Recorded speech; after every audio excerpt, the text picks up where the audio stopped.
Ahí, ahí salió la secretaria. Muy bien. Todo de nuevo. Buenas noches, ¿cómo están? Vamos a comenzar entonces con el libro de Gálatas y ahí comenzamos de lleno con los datos generales de este libro. ¿Quién escribió este libro? Pablo, ¿cierto? Cuando estudiamos el libro de Hechos, ahí mencioné todas las cartas que él escribió y se han ido estudiando.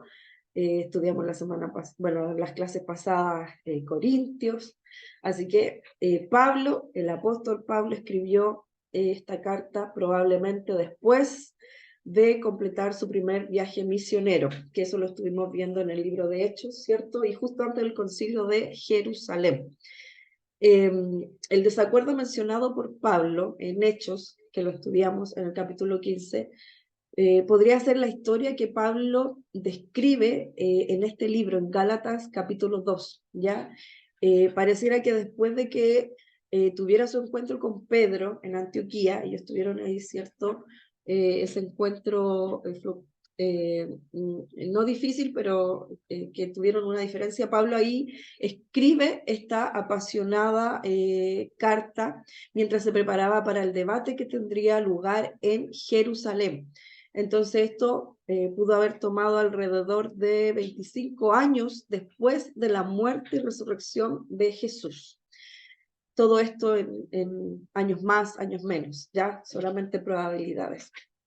El versículo clave que voy a ocupar y que más se redunda en esta carta es el capítulo 5, versículo 1.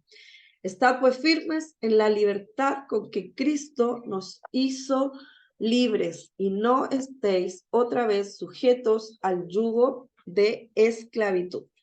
Ya, ese es el versículo clave para que vamos a cerrar toda esta carta. Autor y fecha, ¿no lo puse ahí? No, ya, pero el autor y fecha, bueno, el autor dijimos que el apóstol Pablo, y la fecha alrededor del 25 años después de Cristo, ahí está, cerca del 50 después de Cristo. No hay razón para cuestionar las afirmaciones internas de que haya sido el apóstol el que haya escrito este libro de Gálatas. Recordemos, y que esto lo comenzamos a estudiar desde Hechos en adelante en la conversión de Pablo, para resumir, ¿cierto? Él nació en Tarso, por eso es Saulo de Tarso, siempre se menciona una ciudad en la provincia, no estaba lejos de Galacia. Entonces, bueno, Pablo nació al alero de Gamaliel, ¿cierto? Donde él recibió un entrenamiento intenso de las escrituras del Antiguo Testamento y de las leyes rabínicas de Jerusalén. Todo esto lo vimos en Hechos y también se ha ido mencionando en lo que se ha ido estudiando. Pablo fue una de las estrellas, por así decirlo, emergente del judaísmo del primer siglo. Ya Pablo, como sabemos, la dirección de su vida da un giro repentino y total, viniendo desde Jerusalén a Damasco, donde ahí él, ¿cierto?, conoce al Señor, donde ahí Dios se le aparece y queda ciego, y toda la historia que podemos estudiar. Andrés hace eco, donde podemos estudiar su conversión y donde su vida cambió repentinamente. Entonces, por eso es que cuando fue escrito, cerca del 50 después de Cristo. ¿A quién fue escrita esta carta? A los cristianos de Galacia. Recuerde, cierto, que cada carta que nosotros leemos, Corintios, Gálatas, era por el lugar. La gente de Corinto, la gente de Galacia, la gente de Éfeso.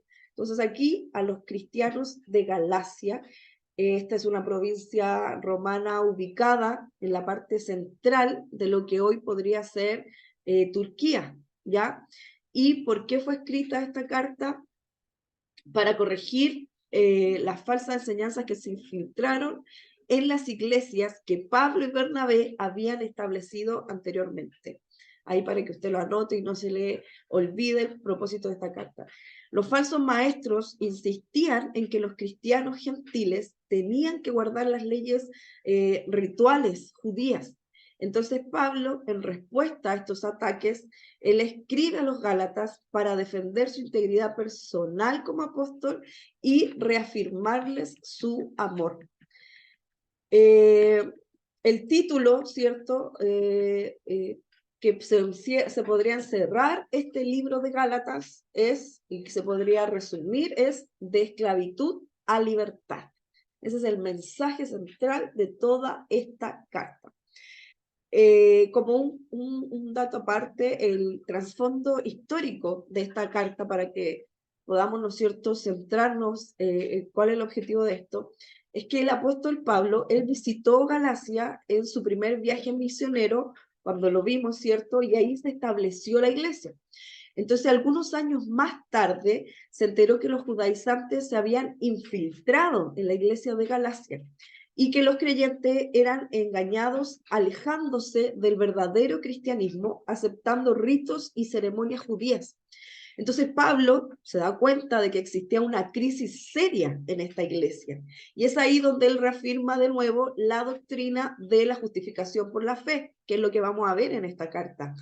Esto se escribe en una situación difícil porque la iglesia estaba siendo debatida entre la gracia y también el ser circuncidado o no. Entonces el mismo Pablo, que aquí también es acusado de falso y que su doctrina eran solo cosas de hombres, él escribe entonces en ese preciso momento esta carta, en ese momento ocasional.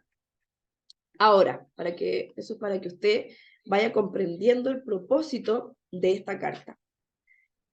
Antes de comenzar, cierto, de lleno a la carta en sí, puse estas 4 características que va a encerrar derechamente lo que es la carta que escribe Pablo a Galacia. Puse 4 características que nos va a encerrar y que nos va a ayudar a entrar de lleno a esto. La primera de ellas es que en esta carta, como puse ahí, se encuentra un mensaje duro, severo, solemne en esta carta. Ahí está, donde está el capítulo, los versículos, para que usted después lo vaya reafirmando. Ahí, cierto, puse que Pablo no corrigió la conducta como lo hizo en la carta a Corintios, lo que estudiamos. No lo hizo de esa manera, pero sí es una carta correctiva. Los creyentes de Galacia se hallaban en un grave peligro porque, como les mencionaba, ¿cierto?, los mismos fundamentos de su fe, de lo que él había enseñado, estaban siendo atacados. Entonces, toda su vida cristiana estaba siendo amenazada. La epístola, por tanto, no vamos a encontrar ningún elogio en ella, ni palabras de agradecimiento. Aquí no hay ningún pedido de oraciones. Tampoco se menciona su posición en Cristo. Ninguno de los amigos de Pablo es mencionado por nombre.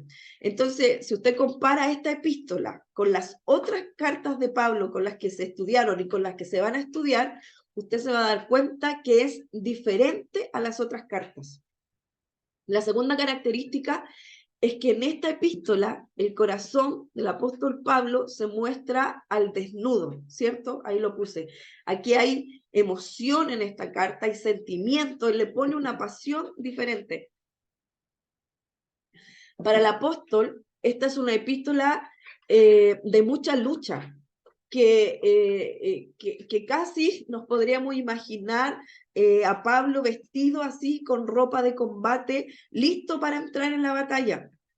Aquí Pablo no muestra ninguna tolerancia acerca del legalismo. Aquí Pablo, él dice lo que piensa, él es frontal, él es apasionado y no muestra ningún tipo de favoritismo o de favor al tema del legalismo.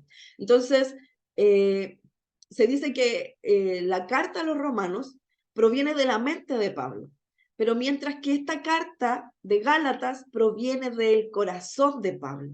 Entonces, es una también característica que quiero que vayan comprendiendo y captando de qué es lo que vamos a hablar en sí. La tercera característica de esta carta es que, ahí puse, es una epístola que constituye una declaración de emancipación del legalismo de cualquier clase. Ya es interesante notar, pues ahí, que los legalistas no dedican mucho tiempo a estudiar la epístola de Gálatas. Hay que resaltar esto. ¿Por qué? Es que esta carta reprende a todo el significado legalismo. Esta carta es en contra de todo lo legalista. Entonces, de hecho, esta carta es la favorita y fue la que se basó mucho Martín Lutero. ¿Ya? Él siempre decía que esta carta de Gálatas era lo que lo representaba. De hecho, él decía, yo siento que estoy casado con esta carta de Gálatas, porque Martín Lutero, cierto, él fue el que se dedicó a romper todo el tema del legalismo de la Iglesia Católica. Entonces, era como su batallito, su caballito de batalla esta carta. Entonces, como el estandarte de la reforma, ¿ya? Y esta carta de Gálatas podríamos decir que es la carta magna de la iglesia primitiva, porque es el manifiesto de la libertad cristiana. Entonces, es importante que también notemos la relevancia que tiene la carta de Gálatas para todo lo que es la libertad del evangelio, en los tiempos en que había mucho más legalismo, mucho más ley, que ahora esta carta fue la que trajo libertad. Y la cuarta característica es que esta carta contiene la declaración y defensa más firme de la doctrina de la justificación por la fe en las Escrituras y fuera de ellas. Esta carta es la polémica de Dios a favor de la verdad más vital de la fe cristiana en su enfrentamiento contra cualquier ataque. Entonces, no solo dice que el pecador es salvo por gracia, por la fe y nada más, sino que dice que es un camino a la vida y que también es un camino de vida y que estas dos formas se pertenecen. Por lo tanto, esta es una carta extraordinaria, es una carta muy diferente de las que escribe el apóstol Pablo, es una carta muy distinta de lo que escribe este hombre de Dios y que vamos a estudiarla un poquito profundo dentro de lo que se puede.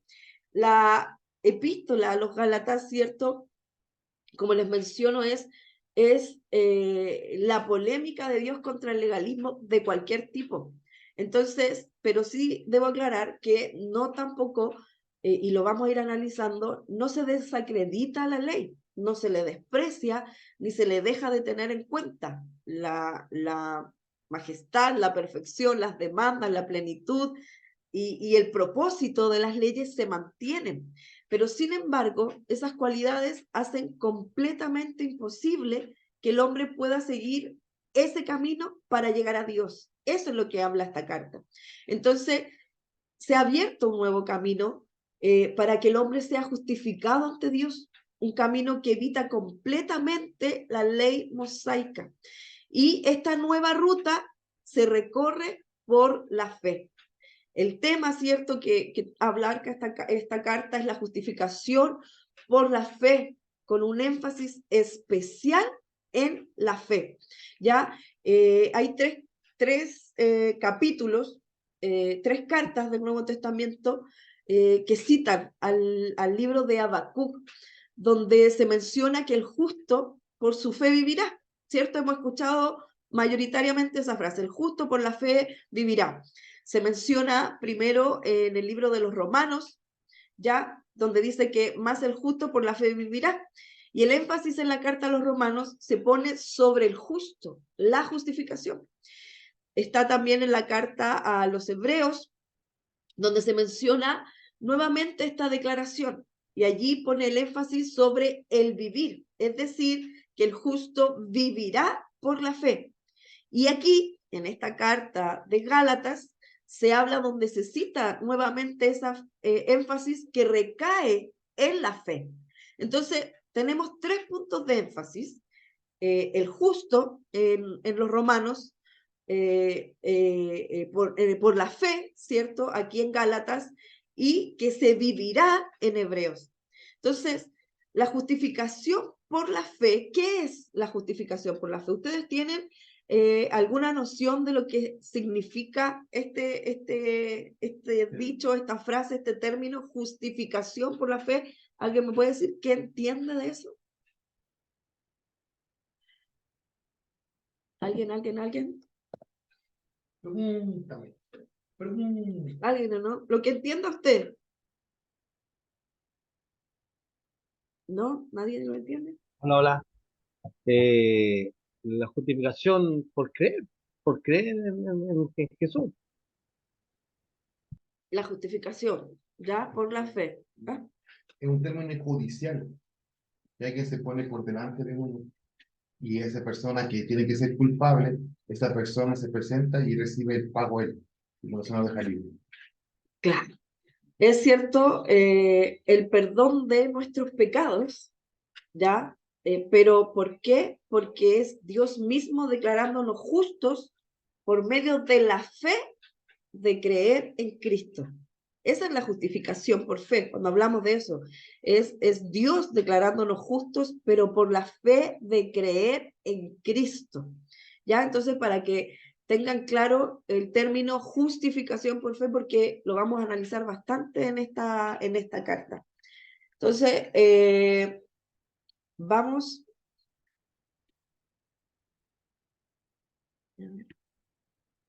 Ahí. Ahora sí vamos a entrar a los temas centrales de lo que es esta carta, ¿ya? Los traté de resumir. Esta es una carta corta, tiene poquitos capítulos, pero aún así habla bastantes temas. Entonces, resumí los temas centrales de lo que aquí Pablo nos quiere hablar. Y el primero de ellos es el apostolado de Pablo, ¿ya? Pablo, él defiende enérgicamente aquí su llamado apostólico. Ahí están las citas bíblicas para que después usted lo vaya leyendo, y defiende también su evangelio. Ahí puse cierto que él no intentaba proteger su reputación herida de apóstol. Eso no era lo que a él le importaba, sino que él estaba defendiendo la verdad del evangelio como se la había revelado Cristo. Pablo aquí estaba diciendo que él era un apóstol no por disposición de hombres. Y en el griego, la preposición apo da la traducción del significado no de parte del hombre. Entonces, no era un apóstol debido a disposiciones legales emanadas por ningún hombre. No había sido nombrado o comisionado después de haber ido a algún colegio o de haber completado algún curso especial. Es por eso que es cierto, él aquí defiende su apostolado, pero no por lo que pensaran de él, sino porque él necesitaba que entendieran que esto era algo de Dios en él. Entonces, Pablo era un apóstol. ¿Cómo fue un apóstol? Por Jesucristo y por Dios el Padre. Aquel que resucitó a Jesucristo, Dios, ¿cierto? Él lo llamó, él lo apartó para el oficio apostólico. Y eso también lo vimos en el libro de Hechos cuando estudiamos su conversión y todo eso. Entonces, bien podía el apóstol aquí hablar de la realidad de su encuentro con Cristo, que se le apareció, ¿cierto?, en medio del resplandor, de una gran luz, y fue el Señor mismo el que se cruzó en su camino. Y a partir de aquel día, su vida comenzó a ser transformada. Por lo tanto, era importante para él iniciar esta carta explicando esto, porque Pablo estaba siendo cuestionado en base a todo lo que vamos a analizar que Pablo había enseñado y que vinieron estos judaizantes a contradecirlo de Pablo. Obviamente contradecían diciendo que Pablo no era un apóstol. Y por eso es que contradecían sus enseñanzas, porque primero lo cuestionaron a él como persona, lo cuestionaron su llamado, cuestionaron su ministerio, y eso hizo que cuestionaran las enseñanzas que él le había dejado a la iglesia. Entonces, el segundo punto y tema importante también que abarca aquí es la salvación por la fe. ¿ya? Y esta es la parte doctrinal de esta carta. Por eso les pregunté y que vieran, entendieran lo que es la justificación por la fe. Porque esta es una parte muy importante de esta carta de Gálatas, ¿cierto? Que abarca y comienza en el capítulo 2, y ahí puse este versículo donde Pablo les comienza a hablar, les dice a ellos: nosotros, judíos de nacimiento y no pecadores de entre los gentiles. ¿Por qué? Porque ahí, cierto, puse que el judío de esa época consideraba pecadores a los no judíos. Eran pecadores nomás por el hecho de no ser judíos, samaritanos, gentiles, ellos eran pecadores.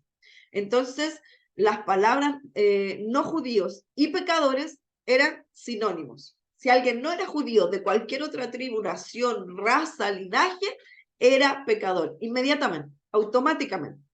Entonces, aquí es donde Pablo, ¿cierto? Él habla de lo insensato, de lo inconsecuente que es intentar guardar la ley y lo inútil que podía llegar a ser esto. Entonces, hasta el versículo 16 del capítulo 2 y dice: sabiendo que el hombre no es justificado por las obras de la ley, sino por la fe de Jesucristo, nosotros también hemos creído en Jesucristo para ser justificados por la fe de Cristo y no por las obras de la ley. Por cuanto por las obras de la ley nadie será justificado. Uno cuando lee a Pablo de esta manera, él es un poco, Pablo juega mucho con trabalenguas, por así decirlo. Mezcla mucho que la ley, las obras de la ley, las obras de la fe, y por las obras de la ley nadie será justificado. Y él hace mucho trabalenguas, es por eso que de pronto cuesta entenderlo. Pero si lo analizamos, esta es una declaración clara y sencilla de la justificación por la fe. Esta declaración, lo que aquí Pablo está haciendo, es desbaratar a cualquier sistema legalista que existió y que existe en la actualidad. Porque el decir que uno tiene que añadir algo a la fe en Cristo está mutilando totalmente el Evangelio. Entonces, ¿qué es lo que está diciendo él aquí? Que si un judío, para que analicemos esto, si un judío, tome atención en esto, había tenido que dejar la ley atrás, olvidándose de ella, abandonándola para poder ser justificado por la fe y no por las obras de la ley, entonces la pregunta que Pablo aquí le estaba diciendo: ¿por qué los no judíos debían ser puestos bajo la ley? Entonces, ese fue el gran argumento que tuvo que debatir el concilio de Jerusalén. Entonces, ¿debían los no judíos ser colocados bajo la ley? Si los que sí estaban en la ley ya no era necesario, ¿por qué los no judíos sí tenían que volver a la ley? ¿Por qué? Porque eso era lo que ellos querían. Era que los no judíos, para dejar de ser pecadores, cumplieran la ley.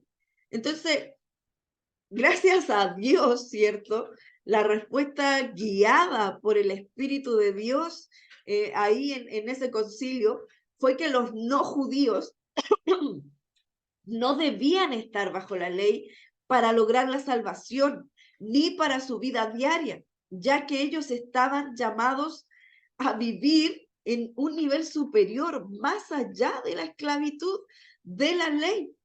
Entonces, podríamos considerar o podríamos preguntarnos o considerar bien, ¿podían los no judíos encontrar justificación bajo la ley cuando el judío había probado, ya que eso era imposible? Recordemos, ¿cierto?, que los judíos habían tenido la ley por casi 1500 años y no la habían podido cumplir en absoluto. Recordemos el Antiguo Testamento, que estaba la ley, y ¿qué hacía el pueblo de Israel constantemente? Pecaba, fallaba, se iba a otros dioses, hacía todo lo contrario a lo que la ley decía. Y el Señor que iba, mandaba un profeta: arrepiéntanse, vuélvanse a mí, constantemente. La ley durante 1500 años no había podido ser cumplida por los judíos. Entonces, es por eso que la pregunta aquí era, ¿por qué obligar al no judío a que viviera bajo aquello que no había salvado ni siquiera un israelita? ¿Se entiende el concepto? El apóstol aquí lo que defendía era decir, a ver, esto era lo que ellos querían. Yo, Roxana, he sido judía toda mi vida, así que yo soy salva. Pero Cristian no es judío, así que no, él tiene que ser judío, convertirse, cumplir la ley para que sea salvo. Pero yo, que soy judía, nunca he podido cumplir la ley. Son cuántas leyes, cuántas ¿cómo se llama?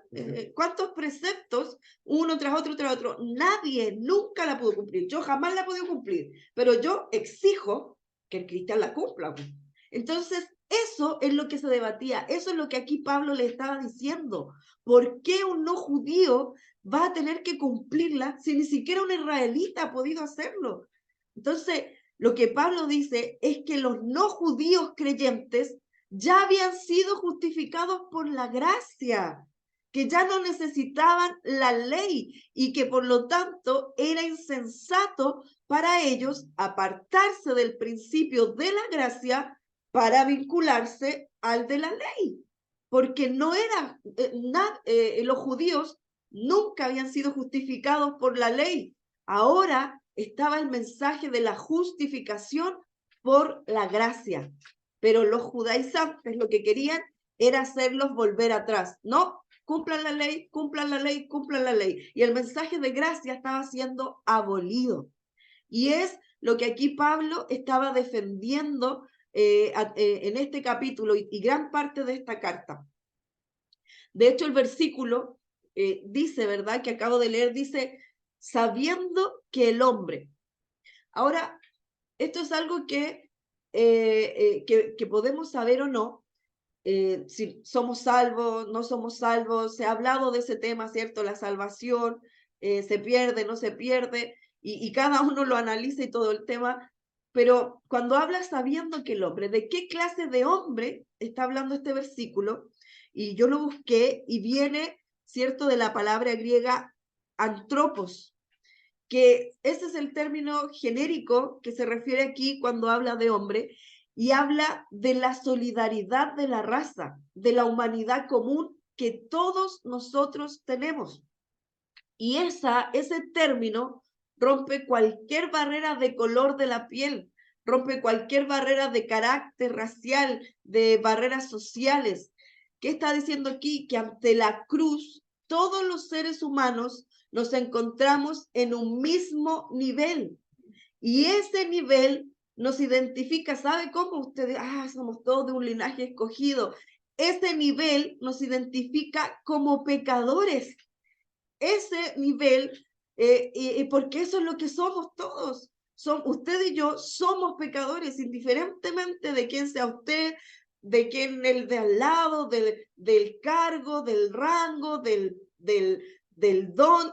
Todos somos un pecador delante de Dios.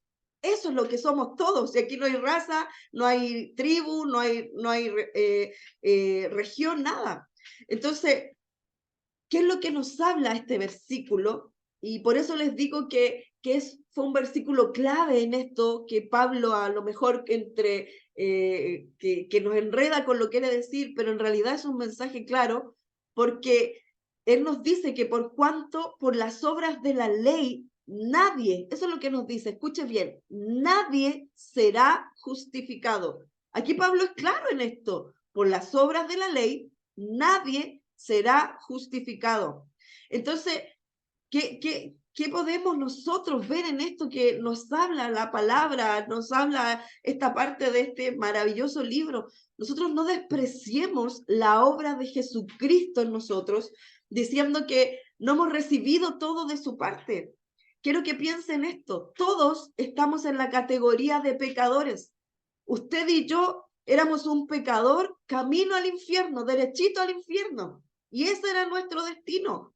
pero al conocer a Cristo, al conocerle a Él, al confiar en Él nos ha salvado y hemos recibido una salvación perfecta de Él. ¿Por qué me interesa dejar claro y definir en esto? Porque constantemente nos cuestionamos demasiado lo que somos en Cristo. Y tenemos razón, usted tiene razón cuando dice que yo soy pecador, que soy mala, que no lo merezco, tiene razón. Pero, ¿qué es lo que nos habla aquí Pablo a través de esto? Pero si hemos recibido a Cristo, si hemos confiado en Él, si nos hemos acercado en Él, no desprecie lo que el Señor le ha dado. A alguien la otra vez yo le decía esto, si usted reconoce que es pecador, está bien, reconoce que es indigno, está bien, pero si se queda viviendo en eso y dando vuelta, como dice por ahí, haciéndonos la víctima todo el tiempo, y no reconocemos que somos herederos de Cristo, lo que hacemos es negar el sacrificio, es negar la cruz, es negar la justificación, es negar lo que Él nos ha dado, porque a través de esa cruz, usted y yo somos salvos. No sé si alguien quiere comentar algo, dígame algo, qué opina, qué piensa, algo, por favor. ¿Alguien quiere decirme algo, no? ¿Nadie? Sí, están callados hoy día. Están callados hoy día. Están calladitos. No, con respecto de, a ver, con respecto de en realidad desde el inicio de la clase, ¿cierto? La verdad que las cartas son profundas y nosotros como que no le tomamos mucho peso de repente, lo que dices tú, que de repente como que no, como que en realidad no nos damos cuenta que sí Cristo ha hecho algo, que sí hizo algo, algo que es tremendo, que es potente.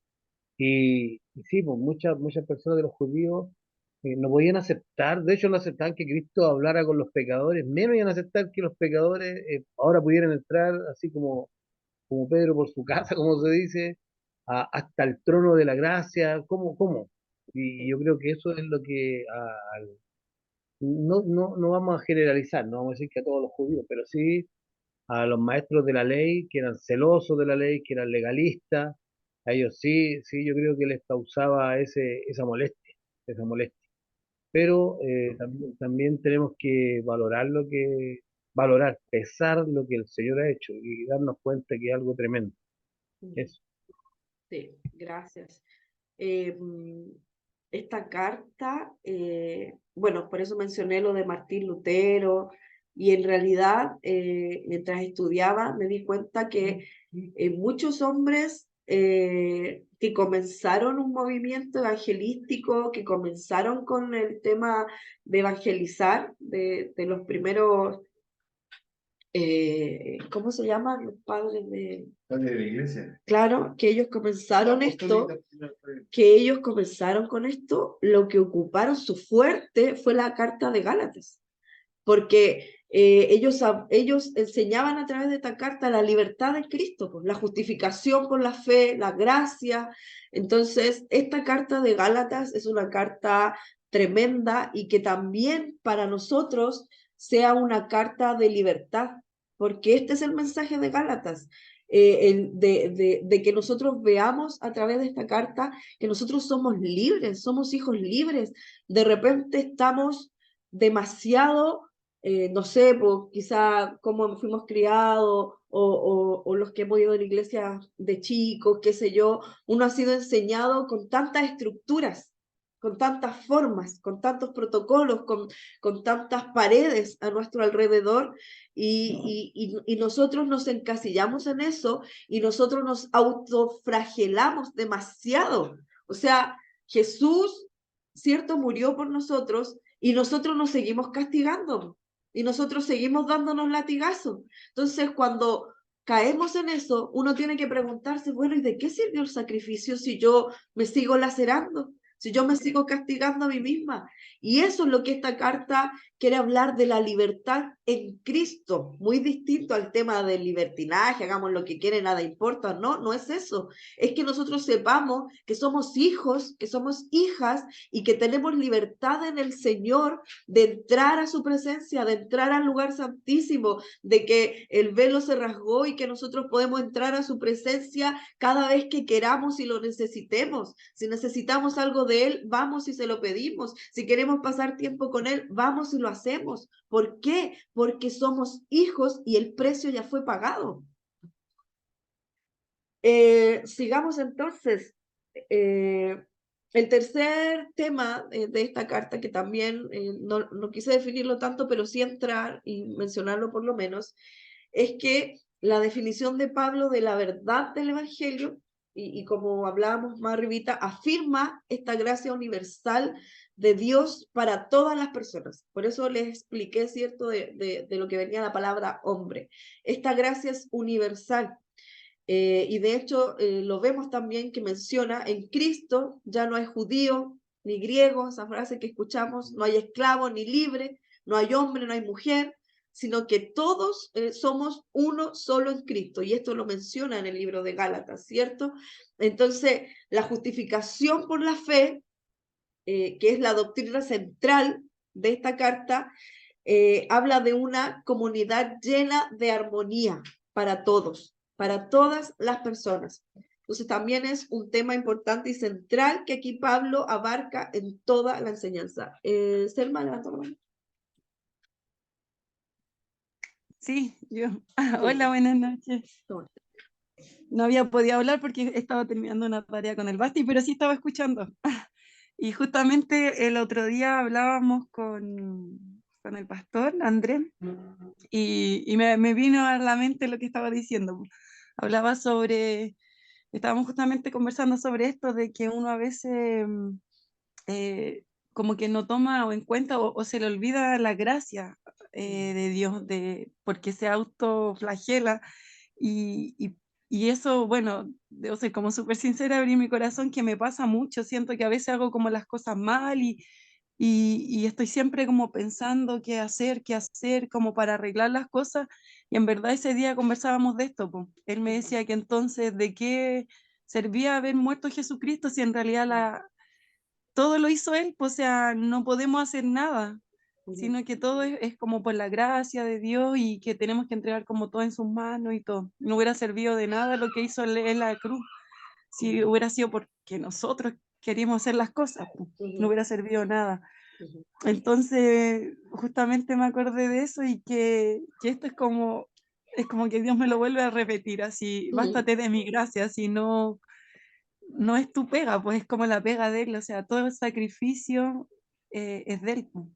Sí, pues. Y quería como compartirlo porque lo sentí así como que, wow, me impresionó tanto porque vivimos, claro, a veces el día a día, los afanes de este mundo y empezamos como a cuestionar todo lo que hacemos y no vivimos en la libertad que Cristo nos dio, Sí, pues. sino que vivimos pensando qué hacer y al final la vida se nos va así, pues. Yo soy súper de pensar, de analizar todas las cosas, a veces ni siquiera duermo en la noche porque todo lo pienso, lo analizo, pero estos días después de esa conversación, así como que fue, de verdad que fue como reveladora a mi vida de que me tengo que bastar de eso, pues de la gracia de Dios y vivir esta libertad en Cristo. Eso quería compartir. Sí, gracias, Selma. Y esto nos hace libres, pues, como bien lo dice, esto nos hace libres. Bueno, esta carta habla de esto, entonces por eso yo estoy hablando de esto, porque esta carta, por eso yo insisto que en ese sentido es preciosa, porque esta carta nos habla de esto, pues, de la libertad de Cristo. ¿Y por qué hablo de libertad? Ahora, sí está bien que uno se arrepienta de los errores, nos arrepentamos cuando vemos que hemos pecado, eso está bien, debemos hacerlo, no es que es un favor a Dios, debemos hacerlo, pero sí debemos entender también que por esa cruz somos justificados. Por eso comencé preguntándoles qué entendían por la justificación por la fe, porque la justificación por la fe es que yo soy pecadora y me tengo que ir al infierno, pero Jesús, que se pone delante de mí, para Dios, Él hace que me vea digna, Él hace que me vea pura, Él hace que me vea buena, hermosa, que me vea ahí, oh, y Dios no ve mis pecados, Dios ve mi hermosura, mi santidad, ve la gloria en mí, ¿a través de quién? De Jesús. Eso es lo que valoramos, eso es lo que agradecemos.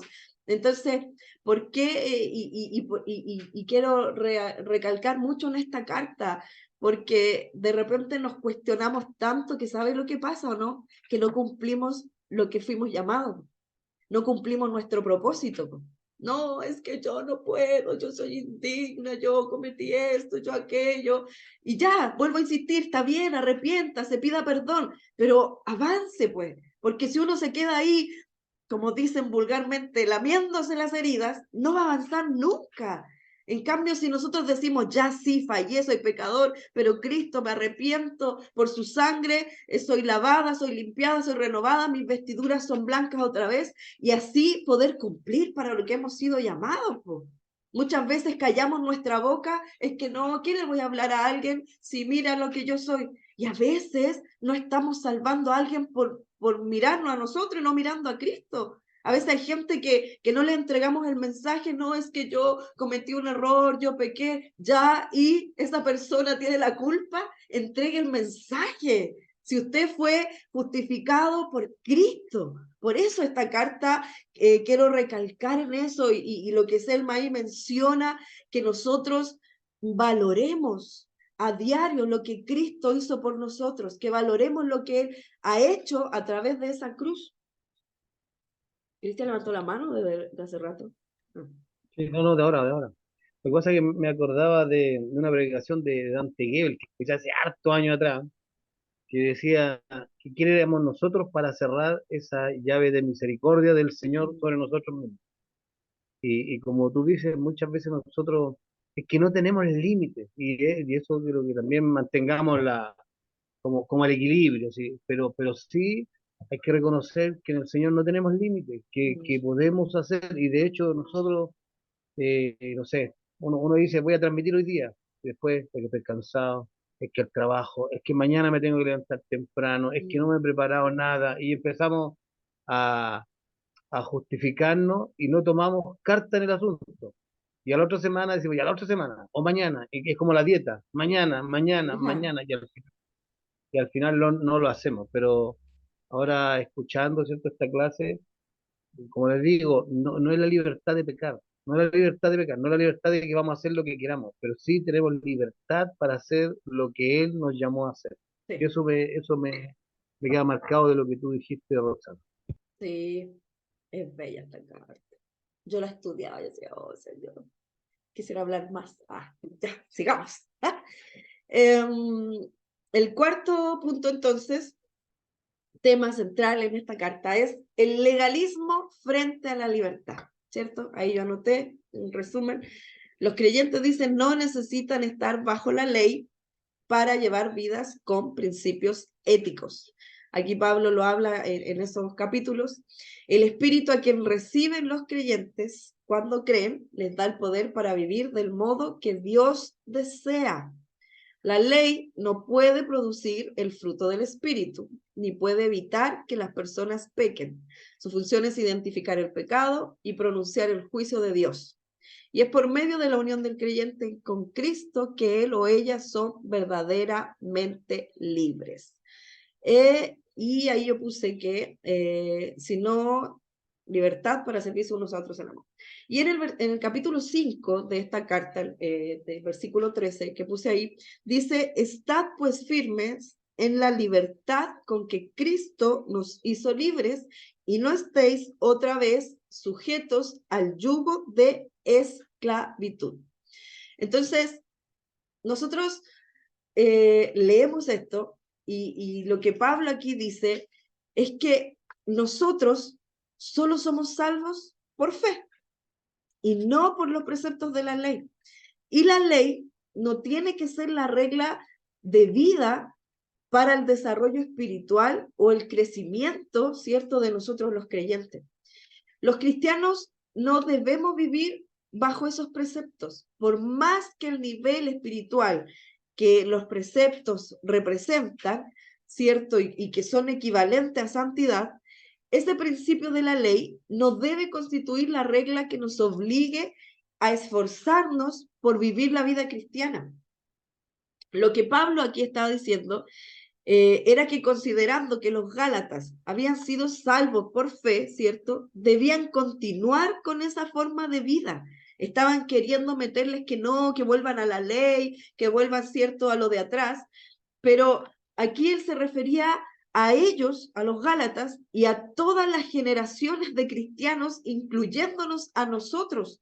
Porque como bien hablamos, hoy nosotros queremos cumplir, si bien ya no están los preceptos antiguamente, pero aún inconscientemente nosotros queremos cumplir nuestros propios requisitos, po. Requisitos de las iglesias, requisitos de los hermanos, estándares, y si no cumplimos aquello, listo, quedamos fuera.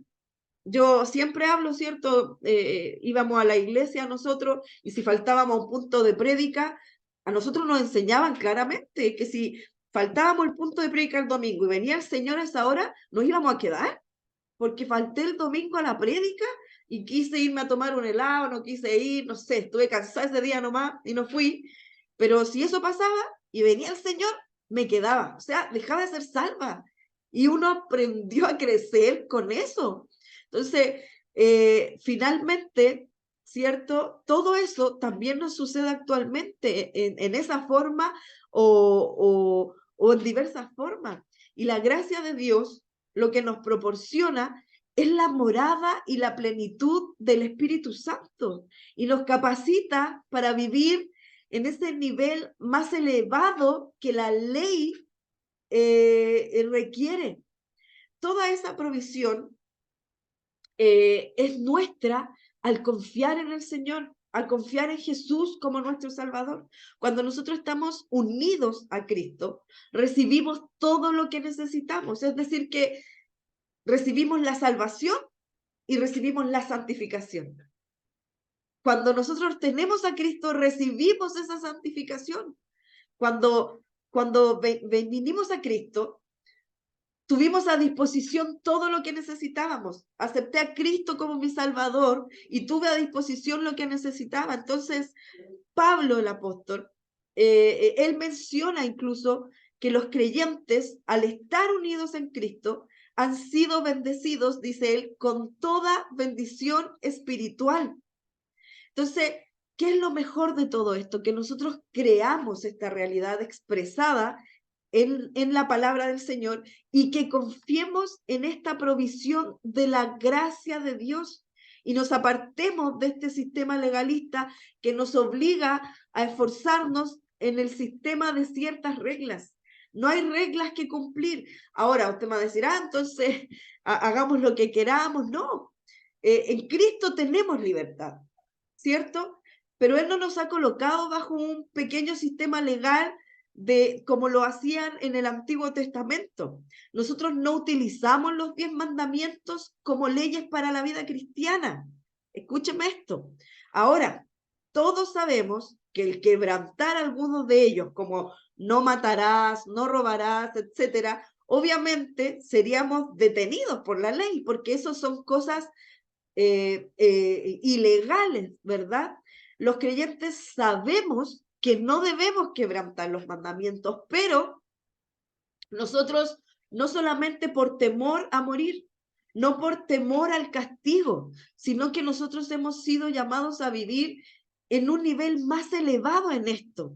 Y en este nivel es el tener la libertad de Cristo.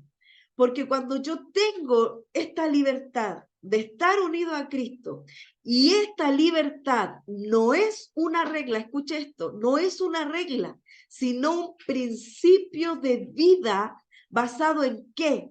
En que yo debo agradar al Señor Jesucristo, pero no por un tema de ley, sino por un tema de principio. Yo, ¿qué digo con esto? Que mi conducta debe agradarle a Dios, pero que no por un tema de ley. Yo no voy a matar porque o si no me van a llevar presa. No, ya no es un tema de ley. sino que es un tema que yo, como reconozco a Cristo en mi vida, como lo tengo en mi vida, yo guardo esto como un principio para agradarle al Señor en reconocimiento a mi gratitud a lo que Él ha hecho por mí, en el reconocimiento de esta salvación tan grande que Él me ha dado a mí, pero lo hago en manera de libertad. No en una manera de que soy un esclavo, si no hago esto, ¡pah!, me castigan. No por el castigo, sino por la libertad de que yo quiero honrarle, yo quiero agradecerle, yo quiero agradarle a mi Dios, porque Él me ha dado tanto a mí. Esa es la diferencia que se hacía en la antigüedad. En la antigüedad era una ley, no voy a matar a mi enemigo, si no van a hacer esto. Era solo por ley, no por temor a Dios. Inclusive lo hacían igual, porque habían perdido el temor a Dios, y si no lo hacían es por un tema de ley, pero no por temor a su Dios. En cambio, lo que aquí Pablo habla al hablar de que tenemos libertad, es que hoy en libertad adoramos a Dios. Hoy en libertad agradamos a Dios. Hoy en libertad, no sometiéndonos al yugo de la esclavitud, sino en libertad yo honro a Dios. En libertad, en gratitud, en adoración. ¿Por qué? Porque Dios ha sido bueno conmigo, porque me ha dado algo tan grande que es la salvación, que no lo merecíamos, pero lo ha hecho. Lo vuelvo a insistir, yo quiero que usted siempre se acuerde de este ejemplo, que vea ahí a Dios al frente y que usted ahí llena de pecado, sucia, inmunda, inmerecida, pero como está Jesús frente a mí, Dios me ve lo más hermoso, me ve un diamante brillando, me ve con santidad, me ve con la aureola ahí frente a Él. ¿Por qué? Porque eso hizo Jesús por mí, me justificó, lo justificó, y delante de Dios, usted y yo somos santos. Eso es algo extraordinario. ¿Y eso qué nos lleva? A honrarle, a agradecerle, no por miedo, no porque, si no voy al culto me voy a ir al infierno. No, no voy al culto por eso. Yo voy al culto porque quiero honrarle. Yo me conecto a orar, o yo le busco en mi intimidad, yo leo la escritura, no porque si viene el Señor ahora me voy a ir al infierno. No, yo lo hago porque soy agradecida, porque Él me ha dado tanto, que yo quiero conectarme con Él, quiero estar cerca con Él de todas las formas posibles, lo que más yo pueda hacer. Por eso es lo que lo hacemos. Otra de las cosas que también Él habla acerca del legalismo en esto es acerca de la circuncisión. Y Pablo les dice que si ustedes se circuncidan, dice, nada van a aprovechar de Cristo. Si ustedes vuelven a la circuncisión, entonces no aprovechan nada de Cristo. El rito de la circuncisión era, cierto, el distintivo de la ley. La circuncisión. ¿Todos saben lo que es la circuncisión? Era un pacto que debía hacerse, ¿cierto? Se cortaba el prepucio del pene de los hombres, y ese era un pacto que se hacía delante de Dios. Eso era algo físico. Entonces, aquí, ellos que habían conocido la gracia, los judíos le estaban diciendo, no, ustedes tienen que circuncidarse entonces. Si ustedes dicen que son salvos, circuncídense. Y aquí es donde Pablo nuevamente les dice, oye, si ustedes se circuncidan, ¿de qué les sirve Cristo? Si ustedes van a volver a eso, ¿de qué van a aprovechar a Cristo? Y esta era su ley, era su distintivo, digamos que era como para decir, ya, si usted es salvo, usted para pertenecer a esto tiene que circuncidarse. Entonces, podríamos pensar que sería bueno para nosotros utilizar cierto tipo de insignia o de distintivo para poder identificar, ¿cierto?, los que son cristianos. Imagínense usted todos los cristianos un distintivo especial, andar por la calle, ahí que diga algo especial. Claro, los que son y los que no son. Entonces, en este pasaje, Pablo lo que dice es que si ellos llegaban al punto de aplicarse esta marca, este distintivo de la ley, que era la circuncisión, entonces les dice, Cristo no les sirve de nada, po. Entonces, Pablo aquí estaba diciendo que si uno dice haber confiado en Cristo y pretende añadir algo más a esta obra de salvación, entonces no es salvo. ¿De qué sirve lo que él hizo? Cristo me salvó, pero igual tengo que hacer algo más, y es lo que mencionaba Selma, po. Como que uno piensa que se trata de uno. Ya sí, Cristo murió, está en la cruz, me salvó, él fue lacerado, latigado, pero igual como que yo debo hacer otra cosa, po. O sea, debo circuncidarme, debo ponerme una marca, debo hacer un distintivo, tengo que echarle una ayudita a Dios. Entonces, eso es lo que Pablo les dice. Si usted cree eso, entonces no es salvo, po.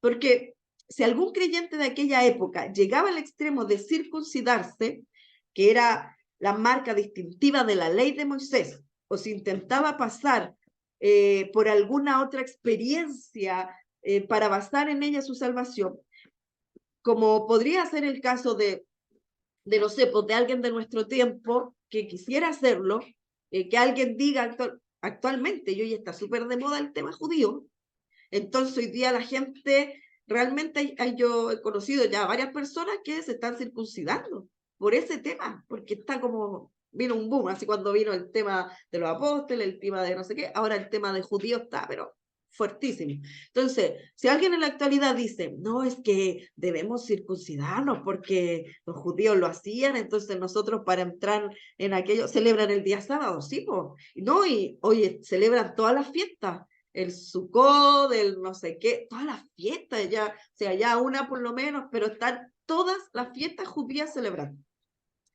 Bueno, Ahora hay un festival de Yom Kippur en del Yom Francia. Kippur, oh, bueno, si alguien aquí cree en eso, qué bueno.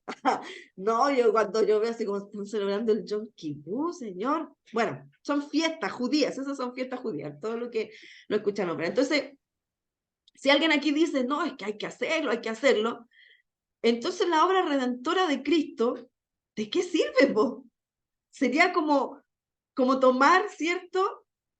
Un remedio de un remedio aparte, porque no confío en lo que el doctor me dijo, po. El doctor me dijo, tómese la amoxicilina cada no sé cuántas horas. Ah, no, yo me voy a tomar un paltomiel.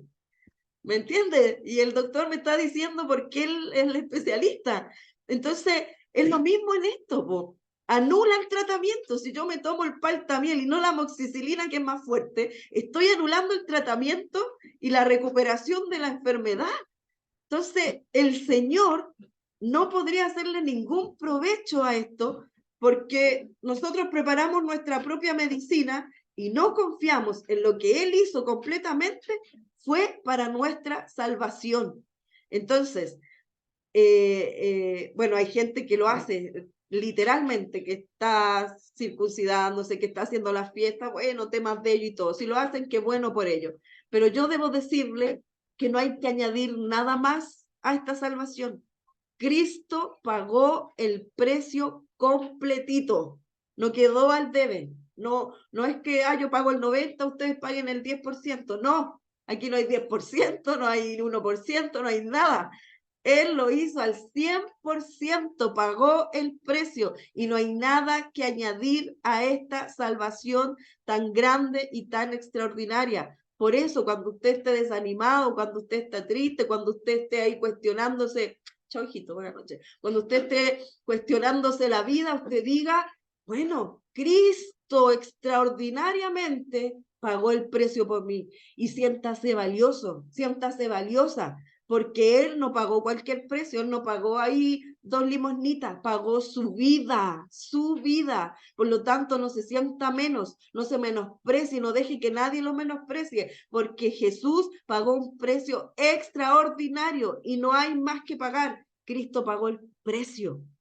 Amén. Y esto es lo que el apóstol Pablo le habla a través de ellos. O sea, yo siempre veo esos memes así como cuando uno dice, oye, córtalas y ya, déjate de inventar cuestiones, está pagado el precio. No, Pablo, no se lo digas así. Bueno, está bien. Y ahí Pablo escribiendo lo bonito para que suene bonito. Pero en realidad no está diciendo esto. Oye, si ya está listo, está todo pagado, déjate, el precio fue pagado. Acuérdese de esto.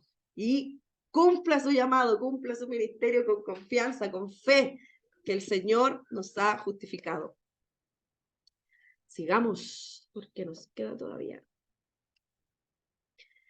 Otro, el quinto tema que yo vi de esta cartita y que resumí en esto, es el capítulo 5, las cosas con empatía se dicen. El apóstol no leía el mensaje. ¿Cómo leo los mensajes? A ver. Las cosas con empatía se dicen, el apóstol Pablo sabe. Ah, sí, pues ver. Él lo dijo bonito, dímelo bonito, ¿eh? Como dicen por ahí, dímelo bonito, ya, lo mismo, pero bonito. Ahora, el último tema importante, me da agüita, por favor, es que aquí ya habla acerca de los frutos del Espíritu, ¿cierto? Que eso lo escuchamos siempre, todo el tema. Una vida en el poder del Espíritu, ¿qué es?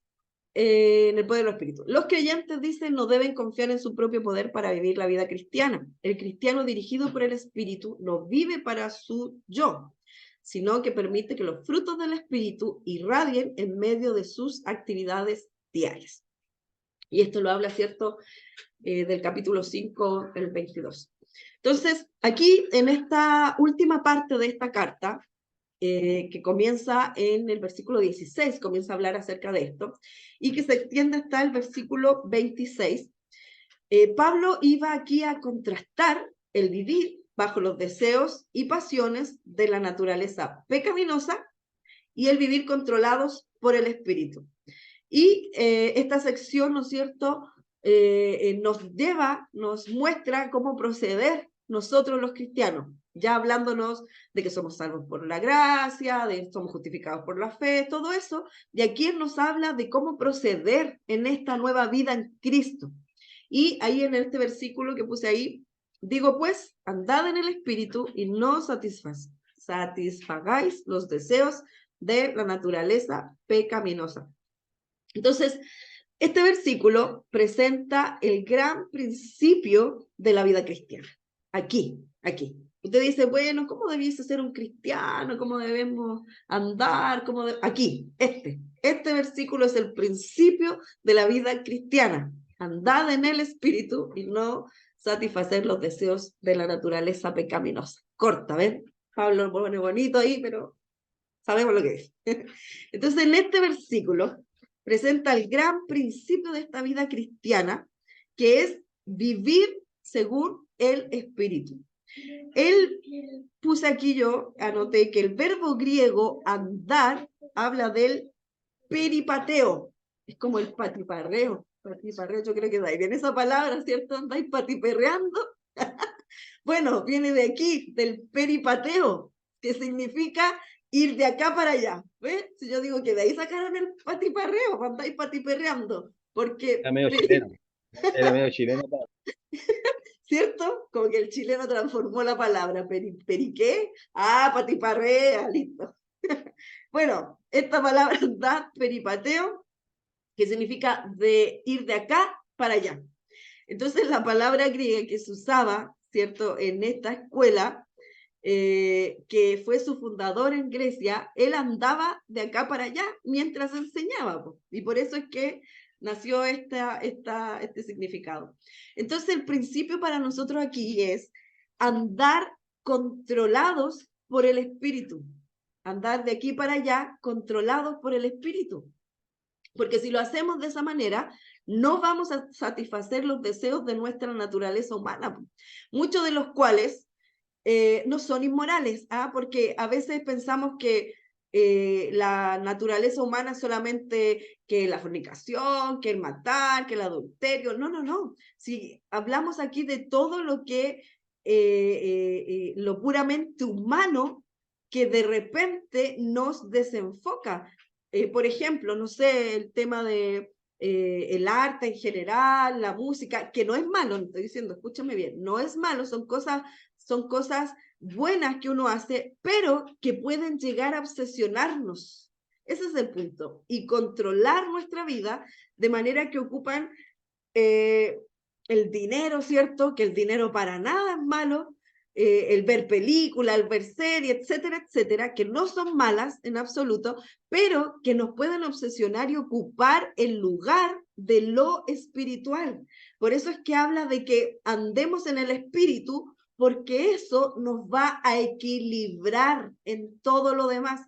Si yo oro al Señor, yo busco al Señor, yo puedo además ver películas, ver las series, querer ahorrar, querer tener plata, todo fantástico, pero voy a andar equilibrado, no me voy a obsesionar y eso no me va a quitar de mi foco, eso no me va a desenfocar de lo verdadero, de lo puro, de lo bueno, ¿cierto? Como habla, sino que yo voy a poder hacerlo de manera equilibrada. Entonces, ¿qué pasa? Que no sé, pues hoy día el celular. El celular, por ejemplo, ¿cuánto muchas veces? No tengo tiempo para, no tengo tiempo para leer, pero en el celular se nos va 1, 2 horas de así, de una, pues. Ahora que está súper de moda el jugar en los celulares, está bien, juega en el celular, sí, hágalo.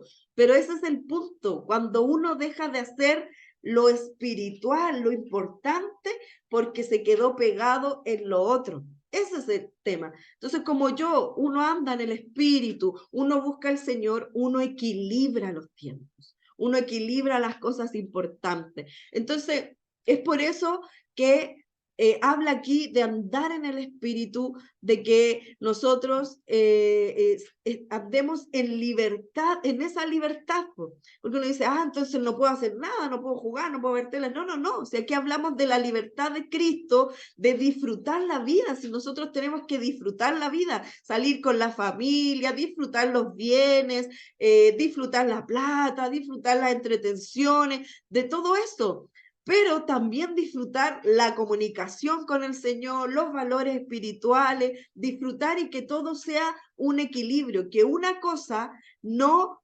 me domine más que la otra. Ese es el tema, que algo que nos pueda perjudicar. La escritura aquí, a través de este pasaje que Pablo nos está enseñando, nos lleva a la realidad de ¿qué? De que usted y yo tenemos dos naturalezas, la naturaleza pecaminosa vieja y la naturaleza nueva espiritual. Eso es lo que Pablo escribe en esta última parte, ¿cierto? Que él en su propia experiencia, y lo menciona en Romanos también, sabemos, ¿cierto?, que luchaba con su naturaleza y todo, pero en realidad esa es la experiencia de todos nosotros. Nosotros vivimos constantemente en este conflicto, en este trastorno de lucha entre las dos naturalezas. La naturaleza pecaminosa siempre va a luchar con el espíritu y el espíritu siempre va a luchar con esta naturaleza física. Aquí hay una guerra en nosotros, porque nuestra carne, y de hecho también lo dice, la carne es débil, pero el espíritu, ¿cierto?, crece y crece. Entonces nuestra carne siempre va a querer luchar por todo lo pecaminoso, pero nuestro espíritu está constantemente luchando contra eso. Entonces el espíritu es el que nos impide, ¿cierto?, hacer lo que quizás nos gustaría hacer en nuestra carne, pero que no tiene buenas intenciones. Ya hay que destacar que la nueva naturaleza espiritual se revela contra los malos deseos de la vieja naturaleza.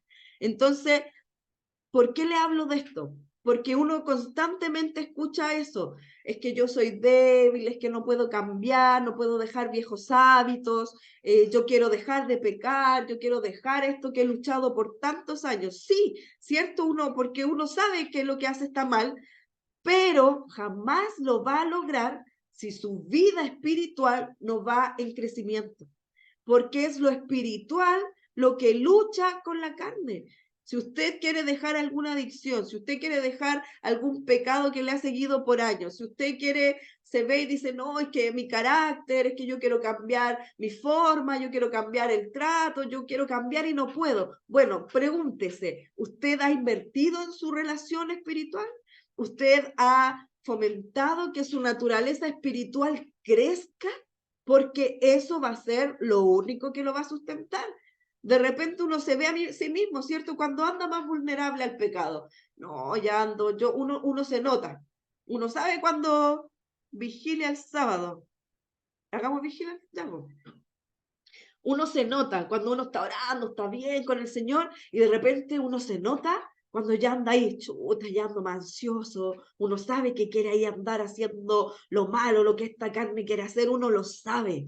Entonces, ¿cuál es la única forma de luchar contra eso? Que el espíritu se haga fuerte, que el espíritu luche con fuerza. ¿Y cómo va a luchar el espíritu? Haciéndolo crecer, po, en mi comunión con el Señor. Entonces, es lo importante de esto. Me acordaba mientras estudiaba, hay un himno súper antiguo,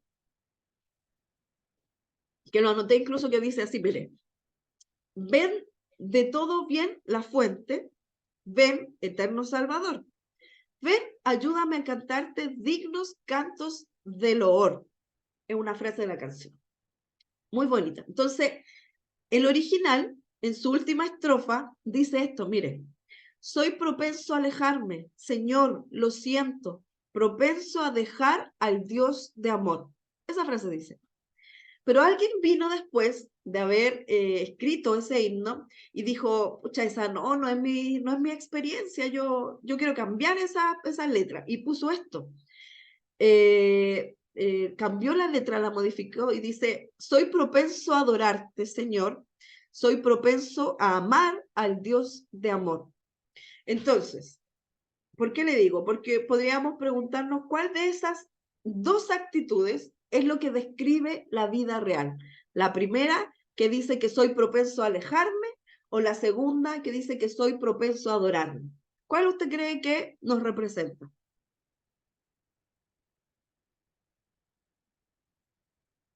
Escríbame algo ahí, dígame algo, ¿no?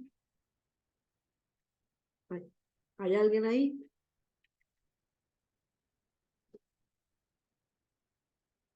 No, nadie. En realidad, en realidad, la que nos representa en eso, lo que dice que soy propenso a alejarle, la que dice que soy propenso a adorarle, en realidad ambas son verdaderas. Las dos son ciertas, porque yo tengo esta naturaleza que tiene una tendencia a apartarse del Señor. Tenemos una tendencia, nuestra carne humana, física, tiene la tendencia a apartarse del Señor. Pero también tengo esta naturaleza que se inclina a adorar al Señor.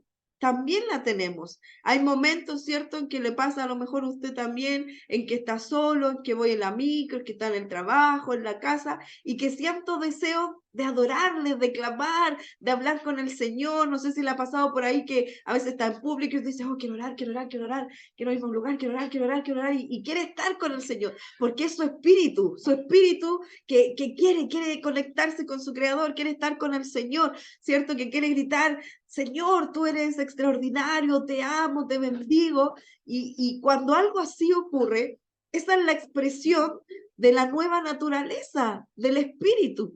Pero la vieja naturaleza, ¿cierto? Nunca se va a sentir inclinada a mostrarle un acto de amor o de alabanza a Dios. Es por eso que cada uno de nosotros, usted y yo, enfrentamos, ¿cierto?, las demandas de una vieja vida y una nueva vida en Cristo. Esta es la condición de cada creyente, de cada uno de nosotros. Entonces, es importante que nosotros tengamos en claro lo que significa esto. Aquí en este capítulo, y no le voy a leer los frutos del Espíritu, porque ahí del capítulo 5 menciona todos los frutos del Espíritu y todos los frutos de la carne. Yo le estoy aquí hablando de lo que significan ambas vidas, de lo que significa. Usted tiene que pensar que es una persona de doble vida en ese sentido, porque su espíritu constantemente va a querer anhelar al Señor, pero su carne constantemente va a querer hacer lo contrario y lo va a querer llevar a pecar. Es por eso que en esta lucha que nosotros tenemos diario, la única manera de vencer el pecado, de vencer las tentaciones, de vencer a nuestra mente que nos lleva a aquello, es que nuestra vida espiritual esté fortalecida. Dígame, José, Oye, diga. entonces no es malo de repente que quizás no es por pecar en accionar en algo, sino que por un sentir dan ganas muchas veces de ya no, de apartarse de todo, de dejar de orar, que lo hablo, porque a mí me ha pasado de ¿Cómo? repente, que Ajá. estaba con el proceso de Isaías realmente entonces cuando no veía nada y me frustraba y me ganaba la ansiedad, ya me aburría y como que, vale, me apartaba de todo y yo creo que varios se han dado cuenta pero siempre el Señor ha estado ahí conmigo en ese sentido, porque si no me ha hablado la Nico, me habla el pastor. José, ¿cómo está y qué pasa?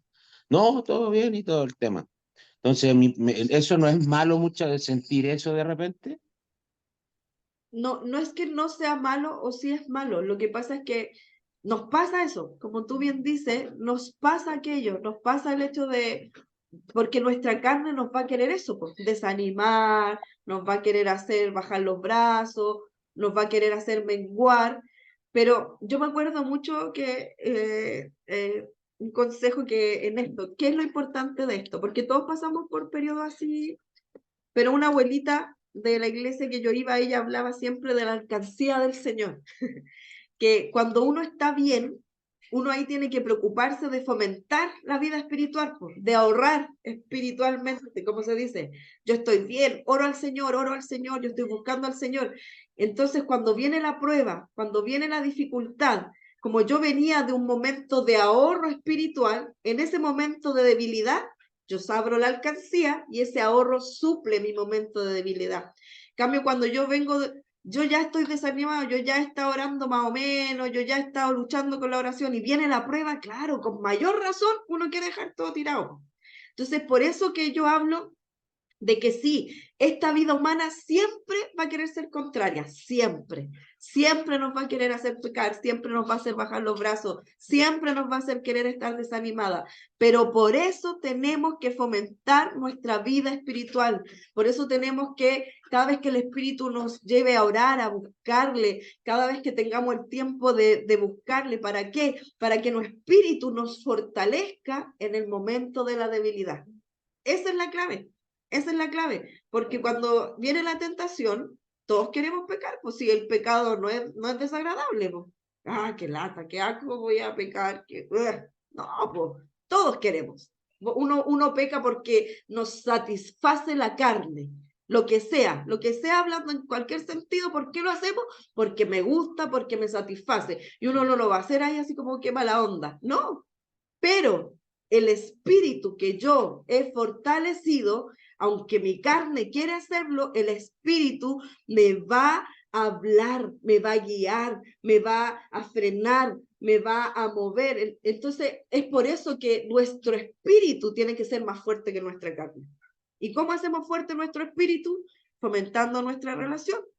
La carne es débil, pero el espíritu está dispuesto. Pone las aflicciones del tiempo presente, pucha, no puedo leer.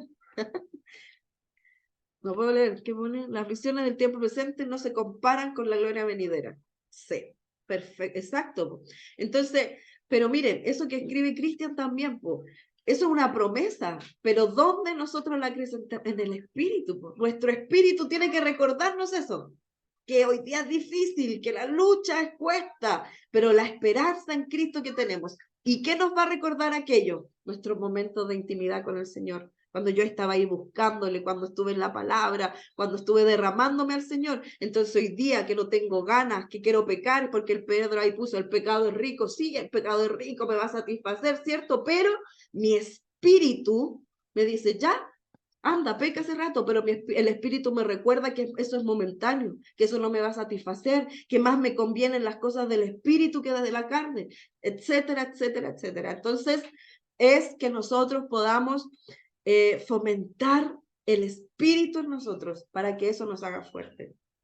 A veces uno puede escuchar a algunas personas que dicen, pucha, yo no sé decir si estoy viviendo bajo el espíritu o no. ¿Cómo yo sé si mi espíritu es más fuerte o mi carne es más fuerte? ¿Cómo distinguirlo? Pero tengo que decirle esto, usted sí puede saberlo. No se engañe usted, no engañe al resto, porque la manera de que nosotros sepamos en qué está siendo más fuerte en nosotros, y Pablo es lo que dice aquí con claridad, y es que, y por eso aquí menciona a continuación los frutos del Espíritu. ¿Cómo nosotros sabemos qué está más fuerte en nosotros? ¿La carne o el Espíritu? Vaya y lea después, ¿cierto? Los versículos siguientes de este capítulo 5. ¿Cuáles son los frutos del Espíritu? ¿Cuáles son los frutos de la carne? ¿Por qué? porque es la medida de nuestra vida, es la medida de lo que nosotros estamos. O sea, si yo no tengo amor por nadie, bueno, entonces usted no está viviendo según el Espíritu.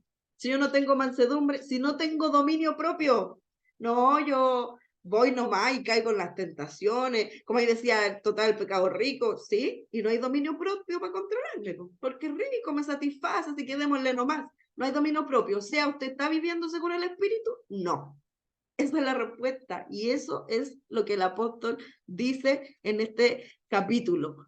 El Espíritu, los frutos del Espíritu, los frutos de la carne. Y por eso dice, andad en el Espíritu y no satisfagáis los... ¿qué dice? No lo leo. Y no satisfagáis Deseos de la los carne. deseos, La ¿cierto? Pecaminosos. naturaleza. Entonces, y es lo que nos habla aquí en el capítulo 5, las obras de la carne, del versículo 16 en adelante. Si sois guiados, y dice el versículo 18 de este capítulo, si sois guiados por el Espíritu, no estás bajo la ley. Eso es como resume esta parte de este capítulo 5 de estar firmes en la libertad. Cuando nosotros somos guiados por el Espíritu, no estamos bajo la ley. ¿Por qué? Porque andamos en la libertad del Espíritu, la libertad de Cristo. Aquí habla de los frutos de la carne, manifestaciones de la carne, el adulterio, la fornicación, la inmundicia, la lascivia, la idolatría, hechicerías, enemistades, mire, ni siquiera solamente, no, si yo no estoy fornicando, no estoy adulterando, nada de eso, pero nos habla de las enemistades, de los pleitos, de los celos, de las iras, contiendas, de las disensiones, de las herejías, de las envidias, de los homicidios, de las borracheras, de las orgías y cosas semejantes a estas. Entonces, usted, y dice cosas semejantes a estas, porque quizás Pablo pensaba en muchas otras más, pero uno tiene que analizarse en el carácter, en la vida diaria, qué es lo que está primando. Porque no estoy diciendo que usted tenga una vida perfecta, pero haga un balance. ¿Qué es lo balanceado en mi vida? Yo oro, yo busco al Señor y ya, sí, también de repente me pego mi mentirita, de repente me pego mi grito, sí, pero la balanza se inclina más a que yo busco al Señor, a que yo ahí estoy intentándolo, todos los días lucho, todos los días lo intento, todos los días me arrepiento. Pero si no, si solamente caigo, no, es que pucha, sí, la carne es débil, hagámoslo nomás, satisfagamos nuestra carne, bajemos los brazos a cada rato, y eso pesa más que lo otro, eso es lo que tenemos que analizar, y eso es lo que el apóstol está diciendo en esta finalización de esta maravillosa carta a los Gálatas. Ya, bueno, no sé si alguien quiere decir algo más, añadir, preguntar, acotar, sugerir.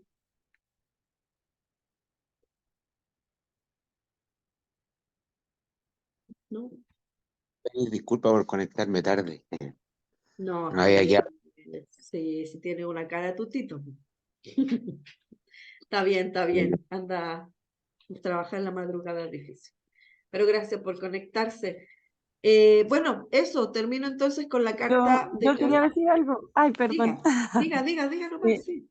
Es que estaba justamente analizando esto porque a veces, bueno, la carne es débil y el espíritu siempre quiere la búsqueda de Dios. Y me gustó mucho lo que dijo esto de la alcancía de la abuelita que decía que guardara. Sí, nunca me olvidé. Porque, claro, a veces nos pasa que tenemos como esta debilidad o este cansancio emocional que va junto con nuestra carne, pero ahí nos damos cuenta que, claro, está esta alcancía que cuando uno está bien, a mí me pasa, que cuando yo estoy bien ando así como hablando con Dios, orando, así como, guau, sí. Y cuando estoy así como mal, decaída, vienen como esos momentos, pues como que tenía ahorrado esas cositas que me fortalecen y no me hacen caer, pues. Porque obviamente todos pecamos de diferentes maneras, pero no es como, así como estas que dice, no sé, como, no sé, por decir en el robo o en la envidia, sino que son cosas que cada uno tiene, obviamente, que tal vez son mínimas, pero que igual están aún. Hasta los malos pensamientos. Yo siempre le digo a los niños que nosotros pecamos ya, si lo pensamos, ya lo pecamos, ya hicimos algo incorrecto, porque Dios conoce hasta nuestros pensamientos. Pero me gustó mucho esto de la libertad que Cristo nos dio, y esto que dijo, me encantó lo de la alcancía, sí, lo voy a atesorar para siempre en mi corazón, y lo voy a Sí, enseñar, sí, porque, yo nunca lo olvidé porque fue una manera muy práctica de recordarlo. y eso que, no, que estuvo muy buena la clase, sí, aquí pegada. Ya, qué bueno, esa es la idea. La verdad es que cuando uno estudia, ¿cierto? Uno más aprende. Yo que estaba estudiando y todo, bueno, esta clase no me tocaba a mí, me tocaba a Andrés, pero yo le pedí que me diera estos libros porque el año pasado estudié Gálatas y lo amé este libro y traté de transmitir en esta hora y media lo que esta carta puede transmitir, porque es preciosa, nos habla mucho acerca de eso, de la justificación por la fe. Eso es un tema que a mí me conmueve muchísimo, y por eso también instarles a que cumplan su llamado, entendiendo lo que Jesucristo ha hecho, y también porque de repente uno es como, pucha, yo lo que les digo, pues no puedo cambiar esto, siempre lucho con el mismo pecado, siempre lucho con lo mismo, estas cosas aquí, como que la carne prima más que el espíritu, y uno lo ve difícil, es como, hoy es tan difícil, pero en realidad hay una clave, y la clave es buscar al Señor. Si uno ora y busca al Señor, Él nos da la fuerza. Si no podemos, usted no luche con sus pecados solo, usted no luche con sus debilidades solo, usted no luche con el problema, la dificultad, la debilidad solo, no lo haga. No crea que usted necesita cambiar para llegar al Señor, no haga eso. Usted tómese de la mano del Señor y Él le va a ayudar a enfrentar todo lo demás. Si hay cosas que cambiar, Él lo va a ayudar, pero usted necesita al Señor. Esa es la clave. No, es que no puedo cambiar. Es que no va a cambiar usted solo. Necesitamos a Cristo. Esa es la clave en todo esto. Amén. Así que, bueno, les bendigo. Terminamos esta clase. La próxima semana vamos con Efesios. También una carta muy bonita. Así que no se la pierda. Sigamos orando por las personas que han ido pidiendo ahí oración, por Paloma. Bueno, el pequeñito que está hospitalizado salió del hospital. Está el esposo de Batsy, no me acuerdo el nombre, pero ahí oremos los unos por los otros, ¿ya? Nos vemos el domingo a las 11 de la mañana en el culto, más que invitados, vamos a vivir un tiempo muy bonito, así que muchas gracias a todos por conectarse, vayan a descansar, y si puede, lea esta carta de Gálatas completa, tiene 5 capítulos, 6 capítulos, pero maravilloso, así que leas. Abrazo, bendiciones, vaya a descansar, que esté muy bien. Chao, chao. Cuídense, descansen.